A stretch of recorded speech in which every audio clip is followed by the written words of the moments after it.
Welcome again to another episode of The Balanced Business Dad. As always, my name is Dustin Hogue, and with me is my co-host, RJ Campbell. RJ, how we doing? We are doing great. We're in Florida. Yes, guys, we are actually in Orlando, Florida right now. We just got done with a 4-day conference, a marketing conference for other businesses and things like that. So we thought this was going to be the best time to jump into the episode about business and career and how sometimes you can be out of balance. And here we are. So, guys, we're going to jump into episode 12, which, again, is going to be about the sixth pillar that we talk about, which is business. So if you remember back, we talk about faith, health, marriage, fatherhood, brotherhood, and then business. Correct. So, guys, here we are. We are sitting in a very nice townhouse in Orlando, Florida, probably 30 minutes away from the Orlando airport, 7 minutes from Disney. We're in Disney World. It has been an amazing week, and we thought we're going to jump into business right now because how many dads out there can be completely out of balance when it comes to business? The fact that we left our house at 4 o'clock Wednesday. 4 o'clock. Yeah, 4 o'clock Wednesday morning. Yep. Here it is late on a Saturday night. We're not flying home till tomorrow on a Sunday. So we've been away from our wives and our kids. Yep. Dustin's kids anyway in that way. My kids are away from me anyway, but yeah, so we've been away for that long. Yeah, my wife has been with 2 small kids all week, and it's just been crazy. Now, we are blessed enough that we have spouses that support us and want us to go because we grow personally, we grow professionally in this, yet it's hard. So this is just one, I guess, example of us being out of balance when it comes to business. You know, we put business as the last pillar because out of all the other pillars out there, it should be really kind of on the bottom. Everything else is so much important. Yet, dads, guys, how many of us are the opposite and we put this first? Right. Whether we think we need to or we want to. There are a lot of us out there that love what we do. Yep. And we tend to work a lot. Yep. And that leaves somebody else to manage the household. Yep. Or wife and managing kids. Or is it because we feel we have to? We have a job where we feel like we have to put in all of those extra hours, or we're going to fail, or we're going to get in trouble, or it's just part of the job. It's required. It's overtime, 6 months of the year, and you're just putting in a lot of those hours. Yep. And it's a challenge. You know, I'll tell you what one of my challenges, and I'm just going to be real transparent on this one, guys. Work is my default. It's easy for me to go to work. It's easy for me to take care of the challenges that I have and all the 6 businesses I run. Much easier than handle some of the stresses at home, you know, for bath time or bedtime or everything like that. Works easier for me. I'll be extremely honest. So I have to catch myself a lot making sure that I don't give work everything when there's so many more important things in my life. Isn't that weird to think about? Yeah. That it's as hard as our jobs are at times. Sometimes it's a whole lot easier than being a spouse or a dad. It is. You know, and I think a lot of us have that same situation where our wives kind of run the household. Yep. And we run, maybe we're the head or the bread maker, whatever you want to say it. And so I think that's our default. I think society makes it our default sometimes. We think we should be this way.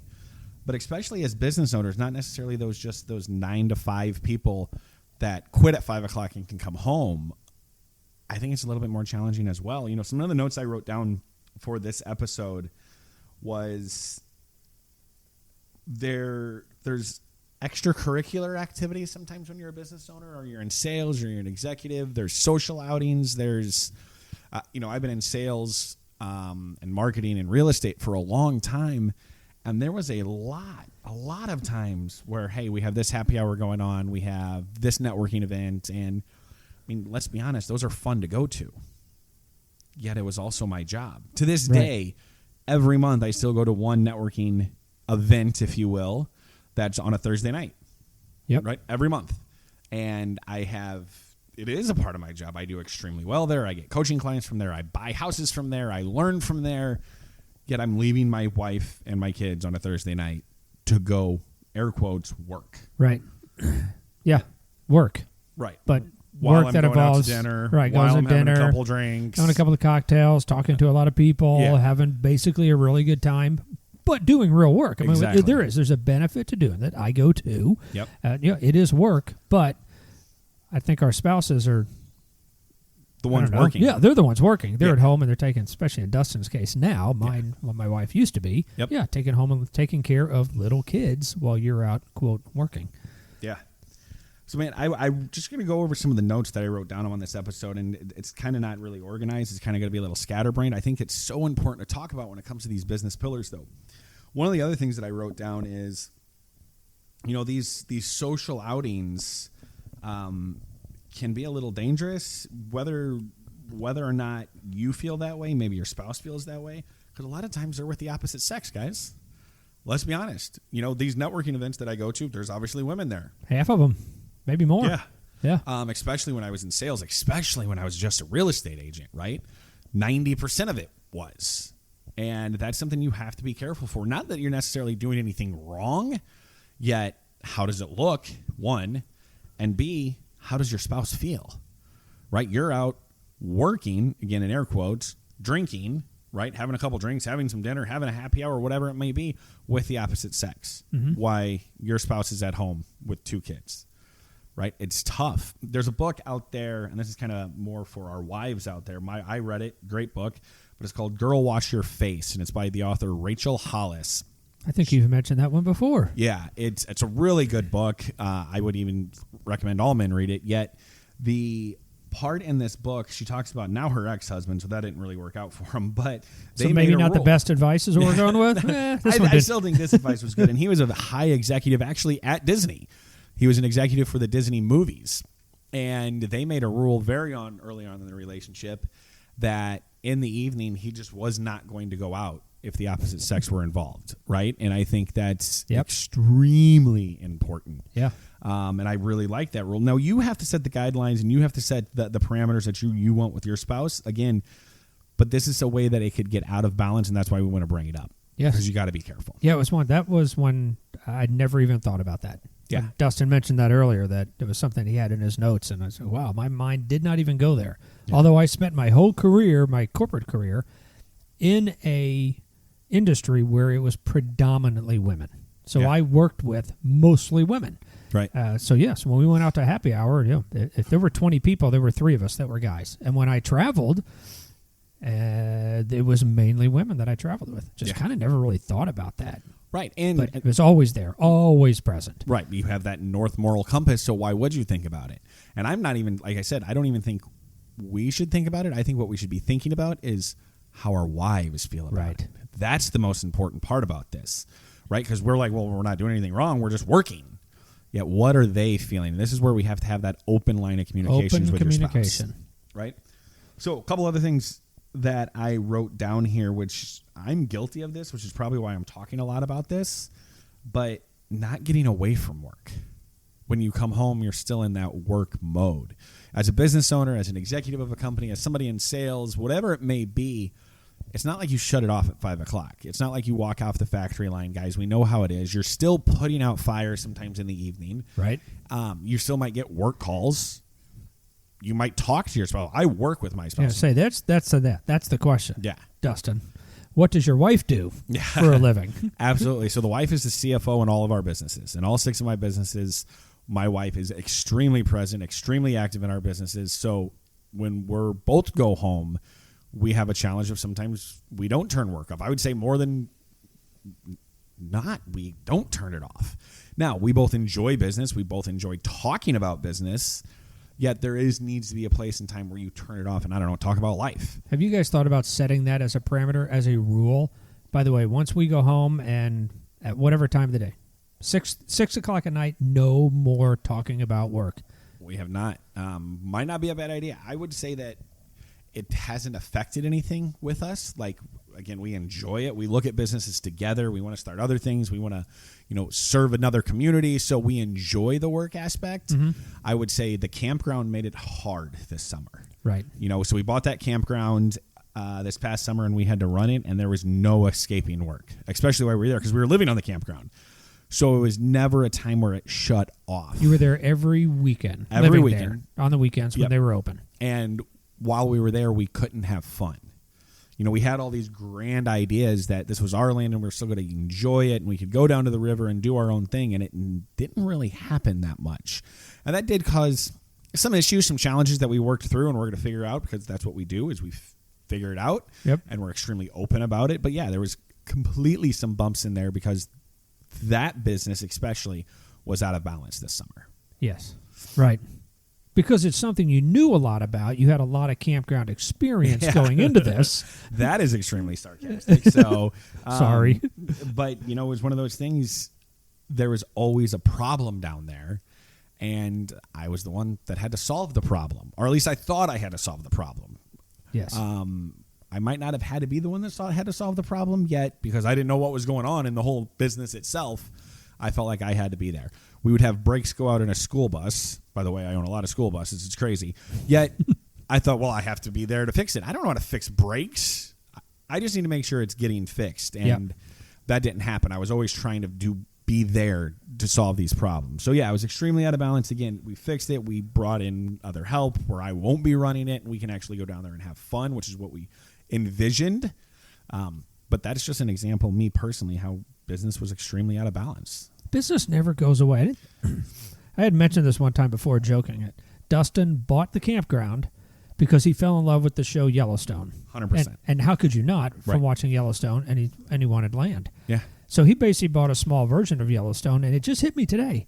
Those guys don't enjoy Yellowstone for the land. It's a job. Right. They all work on Yellowstone. Yeah, they they're work not on going that. there to They vacation. work on that. They're never on vacation. Yeah. There's always work to be done. Yeah. So, maybe that wasn't the best plan. I But it's know. a pretty cool campground. It's pretty fun, and we're making a lot of memories, and now we're going to be able to make the memories together as a family versus the kids having fun and I'm stressing and my wife's stressing because she's just with the kids. And yeah, we're going to figure it out, and I'm looking forward to that. Yeah, It's we're working on a way to figure that. We have somebody coming in and run the whole campground. Yeah, exactly. So we're looking good there.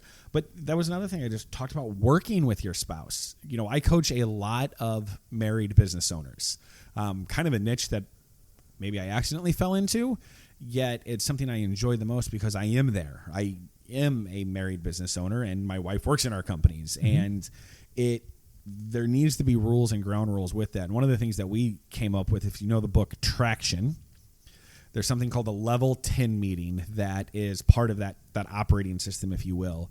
Because when I get home at 6 o'clock, when my wife's making dinner and have two kids at her feet and the dog's barking and everything like that, I'm like, oh, there's this problem at work. Let's talk about it right now. Guys, that's not a good time to talk about it. Probably not the time to talk about that. Right. Not a good time at all to talk about that. So now we get to say, put it on the issues list. We'll talk about it at the meeting because there's a set time to talk about that. Or at 8:30 at night when I'm done, when I'm exhausted from work, my wife might want to solve a problem. I don't want to solve a problem at that point, right? Yep. So now we've learned, hey, let's table this, and we're going to fix it when it needs to be fixed, and there's a time set for that. Yeah, we have that. And to a lesser degree, my wife Yeah. and I have a business together also, investment properties, Yep. and have a number of them. And it will be the same way. We don't have to do it to the extent that Dustin and his wife do. We don't have nearly as many properties. But it'll be that same thing. We'll be done with dinner, and it'll be 8 o'clock, and you're just starting to watch something on TV, and my wife will ask me about, did we ever get back to so-and-so, one of our properties, about the 3 maintenance items that they have? And I'll be like, well, yes and no, and I need to follow up with our head of maintenance. And she's like, they'd be like, well, did you do that today? And also, just say, well, no, but it'll be on my list tomorrow. And it's just not what you wanted to talk about at 8 o'clock at night. But it has to be spoken about. But you have to have time to talk You about do. it. And we're Yeah. not together all day because I work all the things that I do. She's in a separate job. So Yeah. that is the only time we have to catch up on Yeah. it. But by that time, my mind's turned off. I don't want to talk about it. But Yeah. you have to. So, guys, I think we said a lot there, but it was really just to warn you that make sure you're doing the checks to make sure you're in or out of balance, and set the parameters and the rules that work for you and your wife or you and your significant other, right? Because that's extremely important. Same goes with kids. It does. There's a couple things that has kind of messed with me lately because let's be honest, so many of us are addicted to our phones. I'm going to say I probably am too. Just because, and it's not that I'm necessarily working, but you get lost in this scroll, maybe while they're watching Cocomelon or something like that, while you're on your phone. Guys, let's put the freaking phone down. That was almost our first F-bomb of the night right there. And it's, one of those things that I saw this thing actually on Facebook, but this guy was talking and he pretty much said, if a child enters the room, put the phone down and acknowledge the child. And that's simple. It's simple, But if you're not, are you even respecting that child as a person? No. Yeah, that's great. Yeah. Never would think of that. Never would have thought of that. Wow. I was like, damn, that was huge because I am 100% guilty of that. 100% guilty of that. And, you know, our kids learn from us by model. We model behavior, and they're going to learn from us for that. So if we're going to be looking at something, do we want them to be looking at a screen? Because we always, not enough screen time. But then, Dad, you're on your phone all the time. Right? So I think it's one of those things that we do have to keep in check there. What are we modeling for our children, especially when it comes to work? Right. I think that's the biggest thing I'm trying to say there, right? Yeah. You know, this kind of to go through this, guys, there's so many times that we put work and our career and our businesses above everything else. How many times have we heard the story, oh, well, work got crazy or my business got crazy, and the next thing you know, you're 35 pounds overweight and you have high cholesterol, right? Or you haven't had, you know, sex in 3 months because work's just been crazy because you haven't been in the mood, right? Or I mean, we can go through all the pillars. We haven't been to church because we've been too tired on Sunday. We haven't practiced our faith. We haven't been with our friends. We haven't seen our friends because work's been so crazy. Every one of us right now that are listening to this are guilty of this one way in our lives. One way or the other, regardless of what you do. Correct. Whatever your job is, whether you're Correct. business owners, entrepreneurs like we are, or you work at you would hope a 9-to-5 job. It doesn't turn out that way. Yeah. We're all guilty of it. Every one of us are, right? 100%. So this is one of those pillars that I think can get us in trouble the easiest, honestly, because we can be so out of balance on this so quickly. And honestly, society, I think, wants us to be sometimes. They do. And it's we put this as number 6 for a reason. Yeah. This should be our lowest priority. Yeah. God is first, family is second, and I am third. I say that all the time, and the I am third, the me part is my job as well. Yeah. But we feel the need, whether it's society or it's just pressure or it's our boss, and work gets prioritized Or it's so an many times to excuse. number 1, or it's an excuse. Right, God, but- sometimes it's easier. Yeah, before this, Or sometimes it's more fun, like we are. We're sitting here having a drink late at night on a Saturday in Orlando. yeah, and I kind of wrap up with another story that I go through this, and RJ pretty much flat out just asked me, is that an excuse? So one of the challenges that my wife has is that, you know, I leave for events, I don't know, maybe 4 or 5 times a year, where I'll leave for a few nights, go speak somewhere, go coach somewhere, go grow somewhere, that kind of thing. And it's my wife, you know, is an amazing, and she supports that because we're growing and it benefits the family. But one of the things that she frustrated by, annoyed by, is that if she ever wanted to do that, it's not like I would ever say, no, don't go do it. But if she would go do it, I would probably ask for help. My parents are wonderful grandparents, and they're always there when we need them. And the kids would probably go to the grandparents.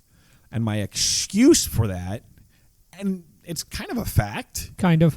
but my excuse for that is because I can't work with them there, because my phone will ring at 7:30 at night and I have to solve a problem.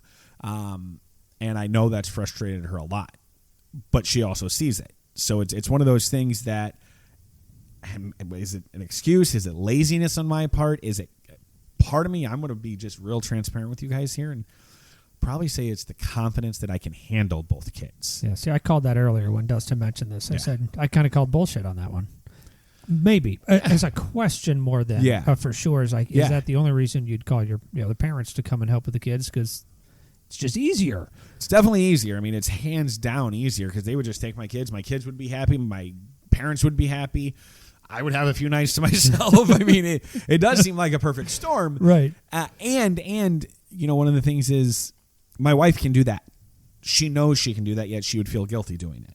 Right. Where I don't feel guilty doing it. So it's one of those things that we just have to watch there. But, you know, I've checked myself on that. It's honestly right, because it is. I mean, it is an excuse. You know, we just found out, and I don't know if I even told you this, RJ. So my daughter is 2 now, right? And last week was the first time she was in my vehicle, just her and I.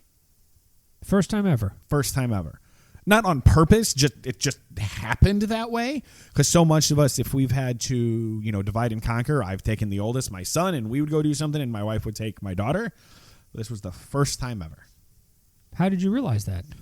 I don't know. It's just something that came to me, because now we're trying to, you know, focus on, you know, having my wife go with my son to go do something, and I get to spend more time with my daughter. But yeah, I don't even know what we were doing. But yeah, it was the first time ever that it was just her and I in my car. That's crazy. It is. I think so too. I mean, it's, again, me and my son are alone all the time together. Yeah. But yeah, it's just one of those things. So it kind of caught me, and I'm transparent on this. I had to check myself. I will do more with just me and the kids because I can. Right. And I've probably made excuses in the past. Were the excuses valid? Maybe. Some people would say they're valid. If I missed a sales call, especially as a real estate agent, somebody wanted to go buy a house and I couldn't show them because I was with the kids. But you know what? Screw that. That was just a commission check. Right.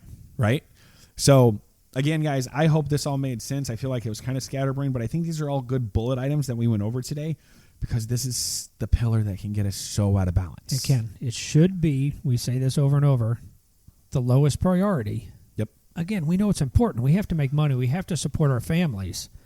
But we can't let this change those other aspects of our life and become the number one priority because everybody gets screwed in that deal. Yep. You neglect Absolutely. your spouse, you neglect your kids, or Dustin mentioned you neglect your health. Yep. Perfect example, you neglect your faith. Oh, I'm too busy, I'm tired, Yeah. I'm going to catch up a little work this morning. We're not going to go to church on Sunday. Yeah. I mean, it's all those things. It is. This is the one that can really screw the other five. Every agree. single one of them. I don't even hang out with my friends anymore. Well, I work 70 hours a week. It's crazy. I haven't been able to catch up with the guys. Well, if there went brotherhood too. Yeah. Wow. Damn, I want to quit my jobs. Yes, guys, and what's one of these things is you just have to check it, right? Clarity is power. So let's have clarity around every pillar, right? And we check ourselves into this, and we make sure that we can do this. But again, having the clarity around it and then fixing it, right? So if you do have this extremely demanding job where I have to work 80, 90 hours a week, okay, but put in that calendar that family time and everything else time too, and then figure out how you can get away from that 90-hour a week, right? Yep. I think that's the thing, and that's what we help a lot of people here, guys. Guys, again, I hope this made sense. I hope you enjoyed it as much as we did, coming from our to you in Orlando. But that's really all I have. What about you, RJ? That is all I have. I went through all of my notes. Awesome. RJ, tell them where they can find us and keep this conversation going. We always say it's in the show notes, so that's easy. Don't worry about writing anything down. Our Facebook page, facebook.com, the BB Dad. That's the best place to just continue the conversation. That's the easiest. Yep. Awesome, guys. Make it a great day. Thank you so much. Make sure you share this, subscribe, leave a review, and all those fun things you can do where you get your podcast. Download, rate, and review. It's only 3 things you need to do. I love it. Probably listen to it. Maybe listen should be in there somewhere, but yes. Awesome, guys. Stay balanced. We'll talk to you soon. See you guys.